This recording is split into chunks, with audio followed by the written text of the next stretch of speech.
প্রিয় শিক্ষার্থীরা, আজকে আমরা এখন দেখব আমাদের কিছু এখানে আর অঙ্ক দেওয়া আছে, যে ক্রমিক নম্বর দেওয়া আছে, এখানে 1 নাম্বার একটা সমীকরণ দেওয়া আছে এবং চলকের মান দেওয়া আছে। এখানে x এর একটা মান দেওয়া আছে 14 আর একটা মান দেওয়া আছে 4 এবং শুদ্ধি পরীক্ষা দেওয়া আছে এবং কি সমাধান শুদ্ধ হলে টিক চিহ্ন এবং না হলে কি ক্রস চিহ্ন দেওয়ার জন্য বলা আছে। তো আমরা দেখব প্রথমটা যেটা দেওয়া আছে এখানে ক্রমিক নম্বর 1, তারপর দেওয়া আছে এখানে সমীকরণ x + 5 = 9 এবং চলকের মান কত দেওয়া আছে x = 14, x = কত 4। শুদ্ধি পরীক্ষার মাধ্যমে কী করতে হবে সেটা আমাকে প্রমাণ করতে হবে। অর্থাৎ শুদ্ধি পরীক্ষা হচ্ছে আমাকে এই x এর মানটা বসাতে হবে সমীকরণের বাম পাশে, দেখতে হবে যদি মানের জন্য কি হয় আমার ডান পাশে সমান হয় তাহলে সেটা কি হবে আমার সমীকরণটা সঠিকভাবে শুদ্ধ হবে, আর যদি সমান না হয় তাহলে কি হবে না, সমীকরণটা আমার শুদ্ধ হবে না। এটা কি বলা হয়, কি শুদ্ধি পরীক্ষা বলা হয়। আমরা যদি লক্ষ্য করি আমাদের এখানে দেওয়া আছে কত x + 5 = কত 9 দেওয়া আছে এবং x এর মান দেওয়া আছে কত 14 এবং কত দেওয়া আছে 4 দেওয়া আছে। আমরা অঙ্কটা সমাধান করে রেখেছি সময় স্বল্পতার জন্য। লক্ষ্য করে দেখি সমীকরণ x + 5 = কত দেওয়া আছে, আমাদের 9 দেওয়া আছে, তাই না? আচ্ছা 9 দেওয়া আছে, এখানে আমরা কি করলাম, প্রথমে x = 14 বসালাম। x মানে কি দেওয়া ছিল 14 দেওয়া ছিল আর কি ছিল 4 দেওয়া ছিল। তো আমরা এখানে কি বসাইছি x = 14 বসাইছি। 14 বসানোর পরে এখানে কি আছে আমাদের বাম পক্ষ আর এটা কি আমাদের ডান পক্ষ। তো আমরা এখানে x + 5 কি বাম পক্ষ হয়, তো আমি এখানে লিখেছি বাম পক্ষ কি x + 5। এখানে x এর মান কত 14, আমরা এখানে বসিয়েছি 14। তো 14 + 5 কত আমাদের এখানে 19 এবং এখানে ডান পক্ষ কত আমাদের 9। তাহলে কি আমরা দেখতেই পাচ্ছি যে 9 কোনো সময় কি হয় না 19-এর সমান হতে পারে না। সুতরাং কি হবে, এটা আমাদের সমান বাম পক্ষ সমান কি নট ইকুয়াল টু আমাদের ডান পক্ষ, অর্থাৎ কি বাম পক্ষ ডান পক্ষের সমান নয়। তাহলে শুদ্ধি পরীক্ষায় কি হবে, শুদ্ধি পরীক্ষা এটা আমরা করেছি, খাতায় করে দেখিয়েছি। এটা কি হবে, আমাদের সমীকরণ কি শুদ্ধ হবে x = 14 এর জন্য, যে না আমাদের বাম পক্ষ ডান পক্ষ সমান হচ্ছে না। আমরা জানি সমীকরণ হতে হলে কি হতে হবে, আমাদের ডান পক্ষে বাম পক্ষ কি হতে হবে, সমান হতে হবে। যদি না হয় তাহলে সেটা কি হবে, আমাদের এখানে ক্রস চিহ্ন হয়ে যাবে। তারপর কি দেওয়া আছে, x = 4 দেওয়া আছে।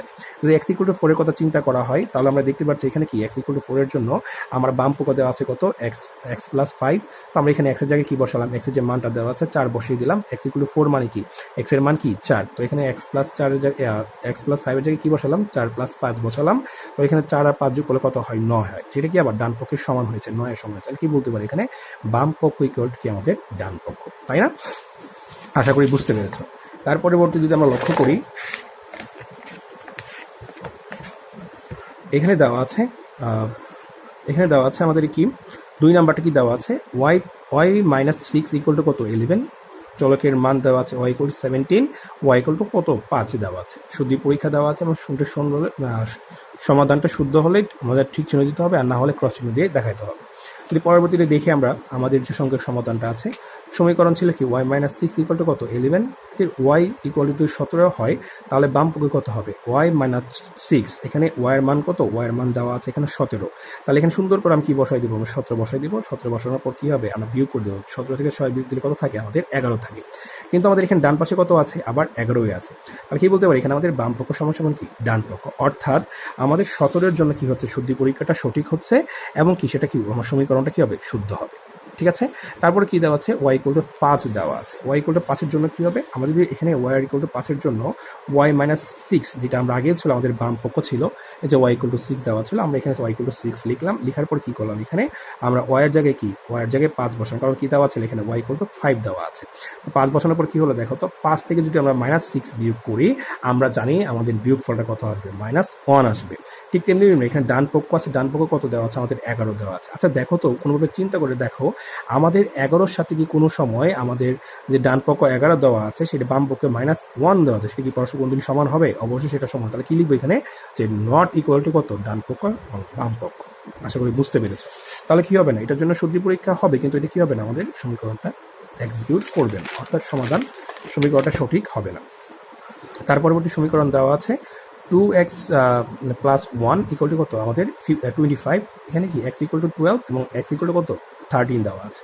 আমরা লক্ষ্য করি, এখানে লক্ষ্য করলে দেখা যাচ্ছে আমাদের এখানে কি দেওয়া আছে, এখানে দেওয়া আছে 2x + 1 = 25। তো আমরা লক্ষ্য করে দেখছি এখানে x = 20 হলে বাম পক্ষ আমরা এখানে বসাবো কি 2 × x প্লাস কি 1। তো এখানে x এর জায়গায় কি বসাবো 12 বসাবো। তো 12 × 2 = 24 প্লাস হচ্ছে 1, 24 আর 1 যোগ করলে হয় 25, যেটা কি আমাদের ডান পক্ষ 25ই আছে, ডান পক্ষ কি 25। তাহলে কি ডান পক্ষের বাম পক্ষ পরস্পর সমান। তাহলে আমরা কি হবে বলতো, আমরা x = 12-র জন্য কি হবে শুদ্ধি পরীক্ষা করলাম এবং কি সমীকরণটা আমরা সঠিক পেলাম। তারপর কী দেওয়া হচ্ছে x equal to 13, x equal to 13 এর জন্য কী হবে, বাম পক্ষ বসাবো আমরা। বাম পক্ষে কী আছে এখানে 2x প্লাস 1, তো এখানে এক্সের জায়গায় কী হবে 13 হবে, প্লাস কি এখানে 1 হবে। তো 13 দুগুণে কত 26, প্লাস কি আমাদের এখানে 27 হবে কি আমাদের উত্তর, তাই না? আচ্ছা, ডান পক্ষে কত দেওয়া আছে আমাদের এখানে 27 আমাদের উত্তর বের হলো বাম পক্ষ, কিন্তু আমাদের ডান পক্ষে কত দেওয়া আছে 25 দেওয়া আছে। আচ্ছা, 25 এবং 27 কি পরস্পর সমান হতে পারে? সেটা কোনোরূপে সম্ভব না। এই জন্য কী হবে এখানে বাম পক্ষ নট ইকুয়াল টু কি আমাদের ডান পক্ষ, অর্থাৎ আমাদের এখানে শুদ্ধি পরীক্ষা করার পর দেখা গেল যে সমীকরণটা কি আমাদের সঠিক নয়। তারপর একটা লক্ষ্য করি কি দেওয়া আছে এখানে y/3 ইকুয়াল টু কত 12 দেওয়া আছে আমার সমীকরণ। এখানে y এর মান দেওয়া আছে 54, আর একটা y এর মান দেওয়া আছে কত 36। আমি এখানে দেখবো যে y এর মান 54 জন্য কত হচ্ছে, বাম পক্ষ হচ্ছে কি আমাদের এখানে y/3, তাহলে y এর জায়গায় কি বসাবো 54 বসাবো। 54 বসাবো কি হয় 54 দিয়ে 3 দিয়ে যদি আমি ভাগ করি তাহলে কত হয় এখানে আমাদের 18 হচ্ছে, ঠিক না? আমরা জানি সহজে আমরা ভাগ করতে পারি, সেটা আমরা জানি। আর এখানে কি আছে আমাদের ডান পক্ষ কত দেওয়া আছে 12 দেওয়া আছে, কিন্তু এখানে কি আমাদের 18 এবং 12 পরস্পর কি হতে পারে না, 18 12 পরস্পর কোনো সময় কি হতে পারে না, সমান হতে পারে না। তাহলে বাম পক্ষ নট ইকুয়াল টু কি হবে ডান পক্ষ হবে, অর্থাৎ আমার এই যে সমীকরণটা দেওয়া আছে এটা শুদ্ধি পরীক্ষা করার মাধ্যমে দেখা গেল যে সমাধানটা কি আমার সঠিক নয়। তারপর কি দেওয়া আছে y ইকুয়াল টু 36 দেওয়া আছে। আমরা যদি এখানে y ইকুয়াল টু 36, এখানে y এর জায়গায় কি যদি 36 বসাই, 36 বসাই তাহলে দেখা যাবে 36/3 আমি ভাগ করলে কত আছে 12 আসছে, এবং ডান পক্ষ কত আসছে 12 আসতেছে। তাহলে কি হবে ডান পক্ষে বাম পক্ষ কি হবে সমান হবে।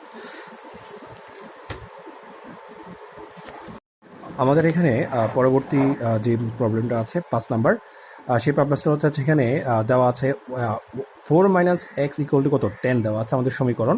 এখানে x এর মান দেওয়া আছে একটা 14, আর একটা কত দেওয়া আছে মাইনাস আমাদের 6 বা -6।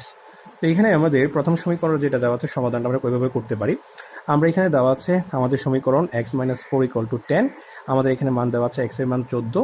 তো আমরা এখানে প্রথম যে বাম পক্ষ লিখলাম, লেখার পর কি লিখবো, এখানে শুদ্ধি পরীক্ষা করতেছি। আমাদের এখানে 4 - x লিখলাম, তো এখানে 4 এর জায়গায় 4 থাকলো, মাইনাস জায়গায় মাইনাস থাকলো, x এর জায়গায় কি বসাইলাম, এখানে যেহেতু দেওয়া আছে x ইকুয়াল টু 14, আমরা এখানে x ইকুয়াল টু 14 বসাই দিলাম।